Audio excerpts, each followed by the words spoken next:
عائشہ فرماتی ہیں کہ ایک چاند سے دوسرا چاند آ جاتا، ہمارے گھر میں کھانا نہیں بنتا، چولہا نہیں جلتا تھا۔ پوچھا گیا پھر کیا کھاتے تھے؟ عروہ نے سیدہ عائشہ صدیقہ سے پوچھا کیا کھاتے تھے پھر پورا مہینہ کیسے گزارا کرتے؟ تو فرمایا کہ 2 سیاہ چیزیں ہمارا کھانا ہوتی، پانی اور کھجوریں،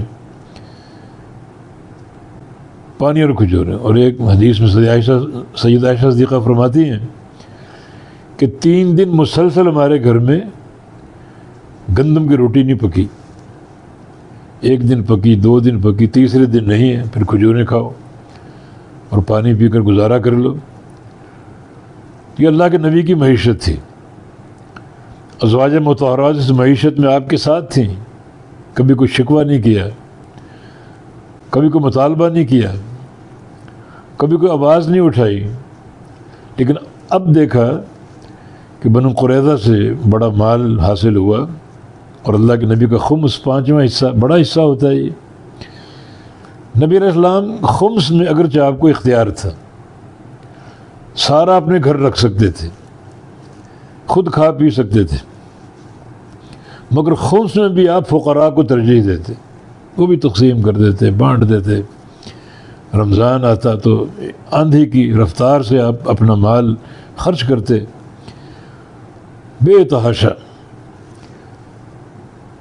تو اب ازواج مطہرات نے یہ جب صورتحال دیکھی تو نبی علیہ السلام سے مطالبہ کر دیا کہ ہمیں کچھ وسعت چاہیے، کچھ کشادگی چاہیے، تاکہ کچھ دنیا کی زیب و زینت بھی اختیار کریں اور کچھ پیٹ بھر کے ہمیں کھانا بھی نصیب ہو۔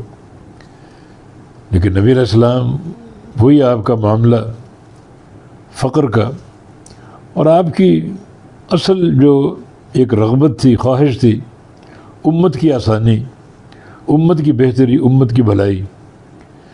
الترغیب و ترہیب امام منذری کی کتاب، اس میں ایک روایت ہے، عبد الرحمن بن فاضل ایک صحابی اپنی قوم کے ساتھ آئے تھے وفد میں اور اسلام قبول کیا تھا۔ اسلام قبول کرنے کے بعد نبی علیہ السلام سے عرض کی، وہ جانتے تھے معیشت کی تنگی، حالات کی تنگی، یا رسول اللہ صلی اللہ علیہ وسلم آپ اپنے رب سے دعا کیوں نہیں کرتے؟ الا تسأل ربک ملکن کا ملک سلیمان، رب تعالیٰ سے دعا کیوں نہیں کرتے کہ یا اللہ مجھے بھی ویسی بادشاہت دے دے جیسی سلیمان علیہ السلام کو دی تھی؟ اللہ تعالیٰ آپ کی دعا قبول کرے گا، آپ کو عطا کر دے گا، یہ فاقے اور فقر دور ہو جائے گا۔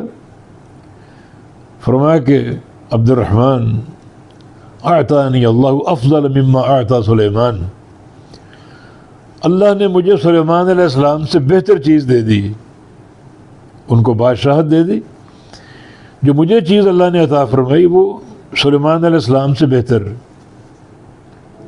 یا رسول اللہ وہ کیا ہے؟ فرمایا وہ قیامت کے دن امت کی شفاعت، میری شفاعت کے ذریعے آدھی سے زیادہ امت جنت میں داخل ہوگی۔ دیکھیں آپ کی سوچ، امت کے لیے سوچنا، امت کی بھلائی کے لیے سوچنا۔ تو یہ فقر و فاقہ نہ اس کی پرواہ تھی، اور نہ کبھی کوئی تنگی محسوس کی، نہ ازواج مطہرات نے محسوس کی۔